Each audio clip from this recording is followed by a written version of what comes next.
오늘은 참 예배 드리기 좋은 날씨입니다. 잠시 기도를 드리겠습니다. 하나님 아버지, 참으로 감사합니다. 이 부족한 자 하나님의 말씀을 준비할 수 있는 은혜를 주시고, 정말 하나님의 말씀이 너무 귀하고 빛이 되고 힘이 되고 따뜻함이 되고 저희 삶의 방향으로 이렇게 다가오니 너무 감사합니다. 우리 하나님, 하나님의 말씀을 이제 나누고자 합니다. 각 성도님들 마음속에 하나님께서 주시고자 하는 말씀만 들려지게 하여 주옵소서. 주 예수님의 이름으로 기도드립니다. 아멘. 화미교회 전도사라는 이 명예를 안고 오늘 설교 말씀을 무엇으로 해야 될까 그렇게 준비하는 가운데 우리 담임 목사님께서 늘 강조하시는 기도, 말씀, 믿음, 그렇게 살기 위해서는 저 자신한테 필요한 것이 성령 충만이라고 생각이 되어졌습니다. 오늘 성령 충만하면 사도행전 1장 8절 말씀이 늘 생각이 납니다. 여러분 어렸을 때 들었던 동화 중에 혹시 미운 오리 새끼라는 동화를 아십니까? 이 동화는 다른 오리들과 다르게 생겼다는 이유로 따돌림을 받고 그렇게 외면을 당하던 오리가 알고 보니 나중에 백주였다는 사실을 담고 있는 줄거리의 내용입니다. 우리가 세상에서 그리스도인으로 살면서 따돌림을 당하고 또 고난이나 핍박 이렇게 당할 때 우리가 잊지 말아야 할 것은 내가 하나님의 영광스러운 자녀구나, 이런 것을 우리가 기억할 수 있으면 좋겠습니다. 우리는 예수님을 믿고 살기 때문에 하나님의 자녀입니다. 그렇기 때문에 우리는 세상에서 당당할 수 있고 담담하게 살 수 있고 단단할 수가 있는 것입니다. 혹시 이런 시 혹시 들어보셨습니까? 먼저 마음을 여는 것, 먼저 눈길을 주는 것, 먼저 손을 잡는 것, 먼저 용서를 구하는 것, 먼저 사랑을 보내는 것, 먼저 희망을 말하는 것.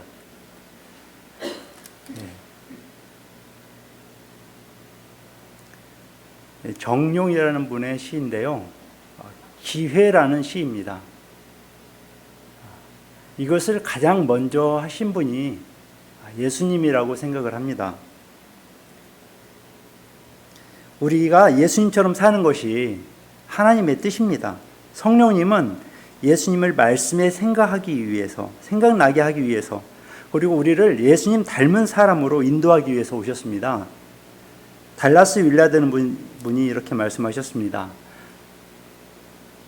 예수님을 흉내내는 순간부터 그에게서 지혜와 능력과 아름다움이 나타나기 시작한다. 오늘 우리는 예수님을 본받아 살아가는 제자로서 예수님의 가르침을 배우고 실천하며 하나님께 신령과 진정으로 예배 드리기 위해 이 자리에 있습니다. 누가는 성령의 감동하심을 받아서 누가복음과 사도행전을 기록을 하죠. 누가복음은 예수님의 탄생부터 예수님의 죽으심, 부활까지 기록을 했고요. 사도행전은 예수님의 그 부활 이후에 그 제자들에게 성령이 임하고 그 성령을 받은 예수님의 제자들이 어떻게 성령님의 인도하심을 받아서 하나님의 나라를 확장시켜 나가는가 하는 것을 기록하고 있습니다. 누가복음과 사도행전의 공통된 점은 하나님의 나라입니다. 누가복음에 나타난 하나님의 나라에 대해서 제가 말씀을 찾아봐 읽어드리겠습니다. 누가복음 4장 33절입니다. 예수께서 이르시되 내가 다른 동네들에서도 하나님의 나라 복음을 전하여 하리니 나는 이 일을 위하여 보내심을 받았노라 하시고, 누가복음 8장 1절에서는 그 후에 예수께서 각 성과 마을에 두루 다니시며 하나님 나라를 선포하시고 그 복음을 전하실새 12 제자가 함께 하였고, 누가복음 9장 2절 말씀, 하나님의 나라를 전파하며 앓는 자를 고치게 하려고 내보내시며. 사도행전에서 나타난 하나님의 나라들 말씀입니다. 오늘 본문에 나와 있는 사도행전 1장 3절 말씀, 그가 고난 받으신 후에 또한 그들에게 확실한 많은 증거로 친히 살아계심을 나타내사 40일 동안 그들에게 보이시며 하나님 나라의 일을 말씀하시니라. 사도행전 8장 12절 말씀, 빌립이 하나님 나라와 및 예수 그리스도의 이름에 관하여 전도함을 그들이 믿고 남녀가 세례를 받으니. 사도행전 14장 22절 말씀에서는 제자들의 마음을 굳게 하여 이 믿음에 머물러 있으라 권하고, 또 우리가 하나님 나라에 들어가려면 많은 환난을 겪어야 할 것이라 하고. 사도행전 19장 8절 말씀, 바울이 회당에 들어가 석 달 동안 담대히 하나님 나라에 관하여 강론하며 권면하되. 사도행전 20장 25절 말씀, 내가 여러분 중에 왕래하며 하나님 나라를 전파하였으나 이제는 여러분이 다 내 얼굴을 다시 보지 못할 줄 아노라. 오늘 사도행전 28장 31절 마지막 장 마지막 절에서도 하나님의 나라를 전파하며 주 예수 그리스도에 관한 모든 것을 담대하게 거침없이 가르치더라. 이 마지막 절까지 하나님의 나라를 선포하고 있습니다. 사도행전 특징 중에 하나는 사도 바울의 종말에 관하여 기록하지 않고 있어요. 이렇게 하나님 나라를 전파하는 모습을 그리면서 끝이 났는데, 이 사도행전을 읽는 모든 이들이 지속적으로 하나님 나라를 전파하는 목표를 갖도록 하는 그런 느낌을 받을 수 있습니다. 여러분도 그러십니까? 그러면 하나님 나라는 무엇일까요? 하나님 나라는 간단히 요약하면 하나님의 통치하심을 말합니다. 우리 예수님을 믿는 그리스도인들이 하나님의 통치를 받으며 예수님처럼 살면서 예수님이 증인이 되어 사는 나라를 말하는 거죠. 자, 예수님은 죽은 지 사흘 만에 부활하셨고, 그 후 제자들과 그 당시 사람들에게 확실한 많은 증거로 친히 살아나셨음을 보이셨고, 그리고 하나님의 나라에 대해서도 말씀하셨습니다. 부활하신 예수님은 가장 먼저 무덤에서 울고 있는 막달라 마리아에게 나타내 보이셨고요. 안식 후 첫날에 저녁 때 제자들이 너무너무 두려워서 문을 닫고 모여있을 때 예수님이 나타나셔서 그때도 성령을 받으라고 말씀하셨습니다. 그 장소에는 디두모라 하는 도마가 그 장소에 없었어요. 예수님이 부활했다, 봤다는 말에 도마는 내가 그의 손의 못자국을 보고 내 손가락을 그 못자국에 넣으며 내 손을 옆구리에 넣어보지 않고는 믿지 아니하겠노라, 이렇게 말을 했습니다. 그 후 8일이 지나고 이번에는 도마도 있는 그 자리에 예수님이 또 나타나셔서 도마에게 말씀하셨죠. 내 손가락을 내밀어 내 손에 넣어보고 내 손을 내밀어 내 옆구리에 넣어보라. 그리하여 믿음 없는 자가 되지 말고 믿는 자가 되라고 하셨습니다. 그러자 도마는 나의 주님이시요 나의 하나님이시니다 라는 엄청난 고백을 하였습니다. 예수님은 너는 나를 본고로 믿느냐? 보지 못하고 믿는 자들은 복되도다 말씀하셨지요. 이 고백은 이후 예수님을 보지 않고도 믿음을 가지는 모든 이들, 그리고 예수님을 보지 못하고도 믿는 우리에게 아주 큰 확신을 주십니다. 또한 엠마오로 가던 두 제자에게 나타나셨고요. 자기를 모른다고 부인했던 베드로에게까지 찾아가셔서 네가 나를 사랑하느냐 이렇게 3번 물으시면서 베드로를 용서하시고 큰 용기를 주십니다. 사도들과 함께 모이사 그들에게 분부하여 이르시되 예루살렘을 떠나지 말고 예수님이 말씀하신 하나님 아버지의 약속하신 것, 곧 성령을 기다리라고 하셨습니다. 성령으로 세례를 받으라 이렇게 약속을 하셨죠. 예루살렘이 어디였습니까? 예수님이 십자가에 달리셔 죽으신 곳.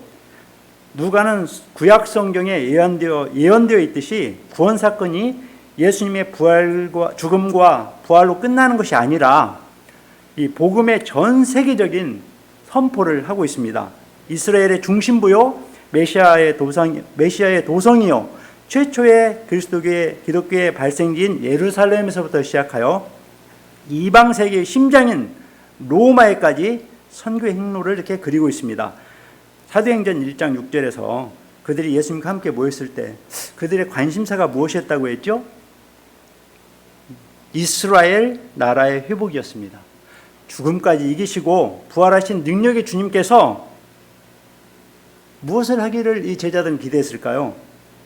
한때 전 세계를 제패했던 그런 다윗 왕국의 재건건, 이제 그들 압제하고 있는 로마를 멸하고 구약에서 약속하셨던 메시아, 지금 눈앞에 계신 예수 그리스도가 그 나라를 다스리실 것이라는 기대에 차서 아주 주의 깊게 또 진지하게 예수님께 물었을 것입니다. 그런데 예수님의 대답은 그때와 시기는 아버지께서 자기의 권한에 두셨으니 너희 알 바니라.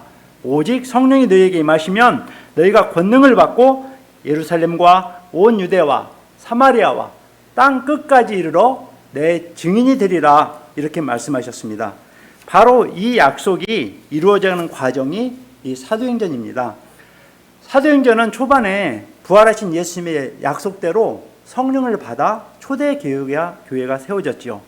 베드로의 한 번 설교로 3,000명이 예수님을 믿고 또 그 성도들이 어떻게 했어요? 믿는 사람들이 물건을 통용하고 재산과 소유를 팔아 각 사람 필요에 따라 나눠주고 또 하나님을 마음을 같이 하고 성전에 모이기를 힘쓰고 기쁨과 순전한 마음으로 음식을 먹고 하나님을 찬미하며 온 백성의 칭송을 받으니 주께서 구원받는 사람을 날마다 더하게 하셨다. 아멘. 저는 이 구절을 보면서 우리 화묘교회 같아요. 화묘교회가 초대교회 같은 모습이 이렇게 느껴졌습니다. 정말 이 화묘교회에 온 것을 저는 참 자랑스럽게 생각을 합니다. 아멘. 사도행전 12장 말씀, 사도행전 12장까지는 이렇게 사도 베드로에 의해서 하나님 나라가 전파되어지는 걸 볼 수 있고요. 이제 13장부터 이제 마지막 장 28장까지는 이 사도 바울에 의해서 하나님의 나라가 확장되어지는 그런 모습을 우리는 볼 수 있습니다. 하나님의 나라를 위해 예수님의 증인이 되기 위해서 반드시 필요한 것, 그것은 바로 성령을 받는 것입니다. 요한복음 14장에서 예수님께서 십자가를 지시기 전에 제자들에게 특별히 한 약속이 있으시죠. 연약한 제자들을 남겨두고 이제 십자가를 지게 될 때 성령을 약속하셨습니다. 요한복음 14장 26절을 보시면 보혜사 곧 아버지께서 내 이름으로 보내실 성령, 그가 너희에게 모든 것을 가르치시고 내가 너희에게 말한 모든 것을 생각나게 하시리라. 성령님은 이렇게 예수님의 행적을, 예수님이 하신 말씀을 생각나게 하셔서 우리 성령을 받은 사람들이 예수님 닮아가게 하시는 거라고 했어요. 예수님이 하신 말씀을 생각나게 했다. 나의 어떤 상황에서, 어떤 고난 중에서, 어떤 광야 가운데 있을 때에서 남들과 같이 나는 왜 이럴까 했을 때 하나님의 말씀이 생각나십니까? 성령님께서 하시는 것입니다. 그러면 성령님이 누구신지에 대해 좀 더 구체적으로 한번 말씀을 드립니다. 성령은 하나님이십니다. 성부 하나님, 성자 하나님, 성령 하나님으로서의 삼위 하나님이십니다. 삼위일체 하나님은 신비하고도 우리의 인간 이성으로서는 모두 이해할 수 없는 개념이에요. 다만 하나님이 우리에게 보여주신 것, 성경을 통해 주시는 그 특징을 설명하면 다음과 같습니다. 성령은 인격이십니다. 우리는 지정의를 가진 영적인 존재로서 하나님을 닮아 창조되었기 때문에 그분과 사귐이 가능합니다. 성령을 어떤 초능력이나 영향력 내지는 어떤 감화력으로 생각하는 분들이 있습니다. 그래서 비인격적으로 느껴지는데 이는 신비하고 비밀스러운 일이기 때문이에요. 성령은 인격이라는 점에서 성부 하나님, 성자 하나님과 동일하신 분이십니다. 성령님께서 오신 이유, 방금 전에도 말씀드렸듯이 예수님의 가르침을 생각나게 하고 우리로 하여금 그렇게 살도록 하기 위해서 오신 분입니다. 성령은 또한 거룩하십니다. 라틴어로 스피리투스, 이건 단어는 그 홀리 스피릿이라는 단어가 되고요. 영어로 고스트, 영어로는 고스트인데 홀리 고스트라고 불려지시죠. 홀리, 거룩한이라는 단어가 추가되는데 왜 성령은 거룩한 영일까요? 그리스도의 구원 사역을 적용하는 모든 과정 가운데 거룩함과 질서를 만들어내는 특별한 사역을 하시기 때문입니다. 성령 하나님의 궁극적인 목적, 우리를 거룩한 하나님의 자녀로 만드시는 것입니다. 그리고 악한 영들과 구별하기 위해서 거룩한 영이라고 부르죠. 성령이 지정의를 가지신 분이라는 것은 성경 곳곳에서 찾아볼 수 있어요. 고린도전서 2장 11절에서는 성령은 지식이 있는 분으로, 로마서 8장 27절에서는 생각하시는 분으로, 에베소서 4장 30절에서는 근심하는 분으로 보입니다. 실제적이고 경험적인 관점에서 볼 때에는 성령에 대한 최고의 교리, 내 몸 자체가 성령의 전임으로 내가 어디에 가서 무엇을 하든지 그가 나와 함께 한다는 것입니다. 아멘. 이 사실을 깨닫는 것만큼 우리를 성화시키고 또 거룩하게 하는 일이 없습니다. 이와 관련된 말씀을 제가 한번 읽어보겠습니다. 고린도전서 6장 19절 말씀, 너희 몸은 너희가 하나님께로부터 받은 바 너희 가운데 계신 성령의 전인 줄을 알지 못하느냐. 그리스도인들이 음행을 생각지도 말아야 하는 이유가 바로 여기에 있습니다. 하나님은 성령 안에서 우리 안에 계십니다. 또 성령은 우리를 위해 중보하시고 예수님을 증거하시고 또 어떤 일은 막아주십니다. 성령은 감동을 주시는 분이십니다. 우리는 또 성령을 속일 수도 있고 회방할 수도 있고 욕되게 할 수도 있습니다. 우리가 성령을 속일 수 있다고요? 예. 사도행전 5장 1절부터 11절 말씀 보면 아나니와 삽비라 부부 얘기가 나오잖아요. 바나바가 자기 재산을 다 팔아서 이렇게 나눠주고, 이러니까 교인들한테 칭송을 받고 권위도 있고, 그래서 권위라는 것은 권면하고 위로하는 자인데, 하여튼 이렇게 인기도 좋고 하니까 아나니와 삽비라가 자기도 그러고 싶은 거예요. 그래서 자기도 재산을 다 팔죠. 그래서 사도 앞에 사도 교회에 이제 드리게 됩니다. 그런데 자기 재산을 팔아서 절반만 드린다고 그게 무슨 죄가 되나요? 아니죠. 문제는 그것이 다 인양한 거예요. 절반만 바치면서 다 인양한 거, 뭐만 채 하는 거, 이거 속이는 거지 않습니까? 베드로가 그것을 보고 성령을 속였다고 말합니다. 모든 죄는 용서받을 수 있지만 성령을 회방하는 죄는 용서받을 수 없다고 성경은 말합니다. 또한 성령은 보혜사이십니다. 옆에서 대언해 주시는 분이시죠. 우리는 그분을 근심시킬 수도 있어요. 또 부활도 성령이 하십니다. 로마서 8장 11절 말씀에 예수를 죽은 자 가운데서 살리신 이의 영이 너희 안에 거하시면 그리스도 예수를 죽은 자 가운데서 살리신 이가 너희 안에 거하시는 그의 영으로 말미암아 너희 죽을 몸도 살리시리라. 성령은 자신의 영광이 아닌 성자 예수님 그리스도의 영광을 나타내십니다. 우리가 그리스도인이 되려면 성령으로 거듭나야 합니다. 교회 명부에 이렇게 이름이 기록되어 있다고 해서 그리스도인이 되는 것이 아닙니다. 성령님이 우리 안에 거하실 때 비로소 우리는 그리스도인이 되는 것입니다. 하나님이 바울을 통해 하신 말씀을 들어보세요.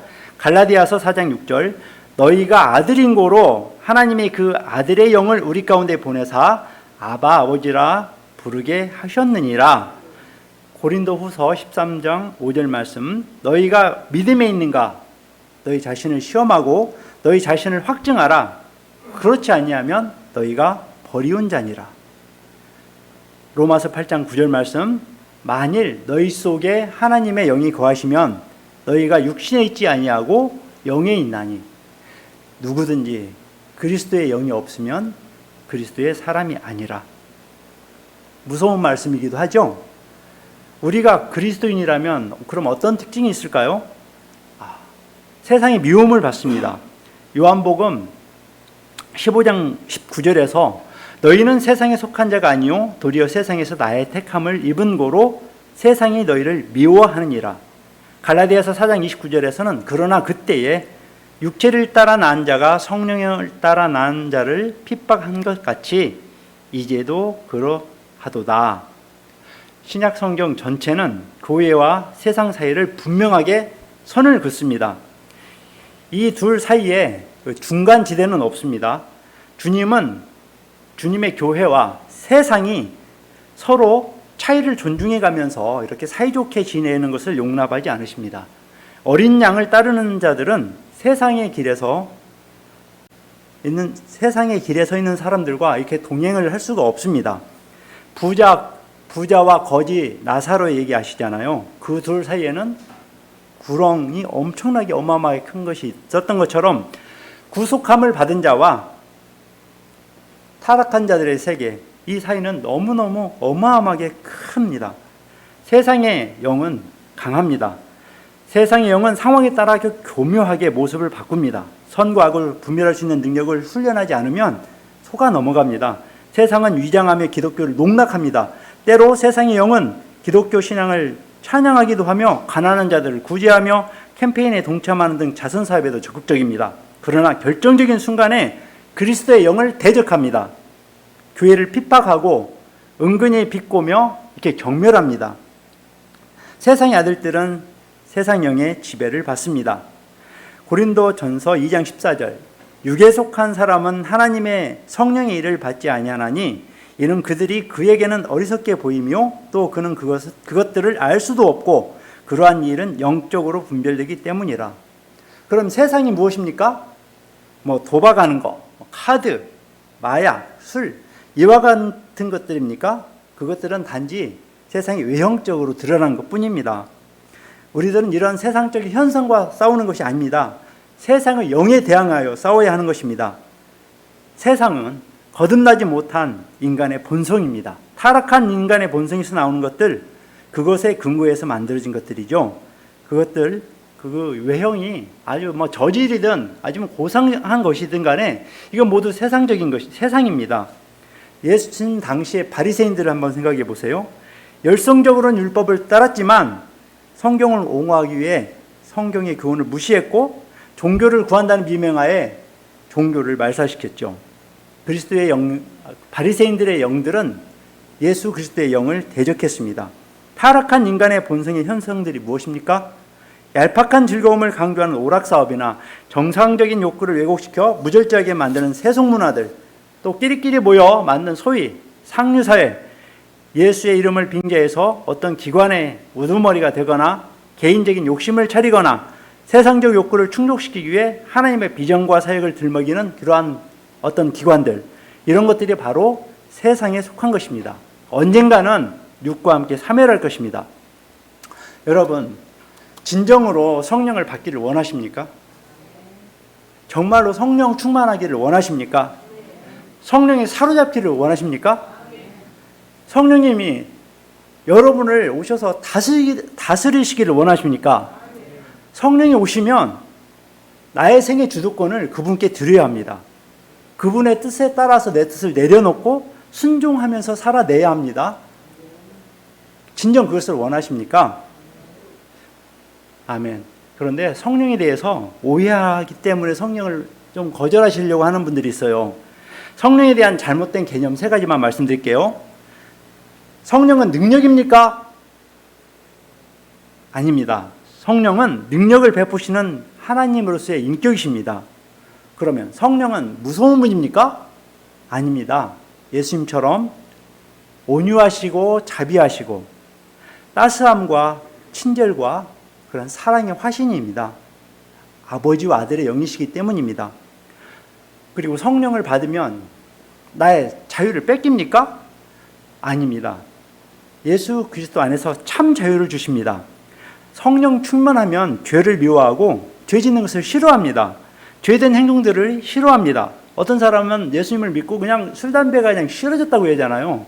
그죠? 어떤 사람은 진정한 자유를 느끼고 어떤 불면증이 사라지고 이런 것들이 다 성령 충만으로 이어지는 그러한 기쁨의 삶들의 모습입니다. 이웃을 사랑하고 또 하나님을 사랑하고, 이게 무슨 누구의 모습입니까? 예수님 모습입니다. 성령을 받았다, 성령을 받아서 성령의 그 충만으로 산다. 그런 사람들의 공통점은 예수님을 보는 것과 똑같습니다. 왜? 성령님은 그로 하여금 예수님을 닮아가게 하기 때문입니다. 여러분, 지금 어떻습니까? 지금 현재 여러분 안에 성령님이 계십니까? 지금 현재, 과거에 어떤 거 이런 거 없이 지금 현재, 지금 현재 정말 성령님과 동행하고 있습니까? 지금 현재 성령님과 동행하며 예배를 드리고 있습니까? 지금 현재 나의 생각이 거룩합니까? 지금 성령으로 충만해야 합니다. 성령은 우리와 어떤 관계이며 우리는 어떻게 그분을 대해야 할까만 살펴보겠습니다. 첫째, 성령님은 살아계신 인격체이므로 우리가 그분과 교제하면서 점점 더 그 교제가 깊어져야 합니다. 옛날에는 가까웠는데 지금은 서먹서먹해요. 점점 그분을 더 좋아하게 되고, 그럴수록 하나님과 더 가까워지고, 하나님은 우리에게 더 큰 위로와 그러면서 내주의 확신을 또한 갖게 하십니다. 자, 둘째는 예수님께 더 몰두하십시오. 예수님을 닮아가십시오. 예수님의 가르침대로 살아가십시오. 예수님이 기도하신 것처럼 기도하고, 예수님의 말씀하신 것처럼 말씀하고, 예수님의 삶을 본받으십시오. 예수님처럼 하나님을 사랑하고 이웃을 사랑하십시오. 예수님이 하나님께 영광을 돌리셨듯이 우리도 예수님께 몰두하면서 예수님의 그러한 모습을 따라하십시오. 예수님은 이웃을 사랑하셨습니다. 예수님은 겸손하셨습니다. 자, 셋째는 의 가운데 행하십시오. 불경건 세상의 정욕들을 버리고 건전하고 의롭고 경건하게 살아야 합니다. 주변 사람에게는 건전하고 의롭고 하나님께는 경건하게 살아야 합니다. 성령은 거룩한 영이십니다. 우리는 거룩한 길을 걸어야 합니다. 불의의 길, 잘못된 길, 더러운 길을 걸으면서 성령과 동행한다는 것은 착각입니다. 지금 현재 나는 의 가운데 행하겠다고 다짐하십시오. 넷째, 이 생각을 깨끗한 성소로 만드십시오. 지금 내 생각은 깨끗합니까? 주 예수님의 보혈로 저의 생각을 깨끗하게 하셨음을 믿고 감사합시다. 다섯째, 성경이 성령에 대해 무엇이라고 가르치는지를 연구하십시오. 우리가 성령을 만나는 곳은 말씀입니다. 묵상을 거듭할수록 믿음이 자라갑니다. 한 달 만이다 우리 이렇게 이것을 실험해 봅시다. 그 결과를 한번 지켜보도록 합시다. 여섯째, 성령의 임재를 느끼는 훈련을 하십시오. 그러면 우리 모두 성령 충만으로 살 수 있습니다. 우리 모두 성령의 충만함을, 그것을 정말로 열망합시다. 말씀을 정리합니다. 성령님은 하나님이시며 인격이십니다. 아멘. 성령은 예수님을 닮아 살도록 우리를 도와주십니다. 아멘. 성령은 좋으신 분입니다. 아멘. 성령은 우리를 의 가운데로 행하게 하십니다. 아멘. 생각을 깨끗한 성소로 만드십시오. 아멘. 성경이 성령에 대해 무엇이라고 가르치는지를 배우십시오. 아멘. 항상 지금 현재 성령의 임재를 느끼는 훈련을 하십시오. 말씀과 기도로 믿음이 성장해 갈수록 우리 모두 각자의 삶 속에 지금 현재 항상 우리 함께 사도행전 29장을 써 내려가는 주님의 제자가 되시기를 축원합니다.